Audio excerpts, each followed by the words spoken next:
If you're looking to boost your workflow by connecting your project management tool with your team's communication hub, you're in the right place. Today, I'll walk you through how to add Asana to Microsoft Teams in just a few simple steps.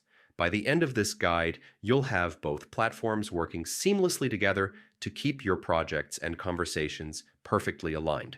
Let's jump right in. First, open your browser and log in to your Asana account. Enter your email address and password, then head to your Asana dashboard. Once you're in, select the project you'd like to integrate with Teams. Inside your project panel, look for the option called Customize. Clicking on this will open a set of tools to personalize your project. Among these, you'll find a section labeled Apps. Go ahead and click that. This is where integrations live.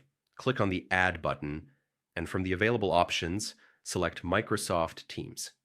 Once you've found it, choose Add to Project.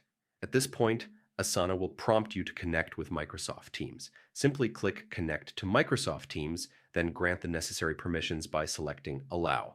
This ensures both platforms can share information smoothly. Follow the prompts that appear on screen, usually just a couple more confirmations, and that's it. You've now successfully added Asana to Teams. With this integration in place, you can share tasks directly into Teams conversations, get notifications about project updates, and keep your entire team aligned without switching back and forth between tools. And there you have it. A quick, effective way to integrate Asana with Microsoft Teams in 2025. If this walkthrough helped you, make sure to apply it to your projects right away and see how much easier collaboration becomes. Thanks for tuning in, and I'll catch you in the next tutorial.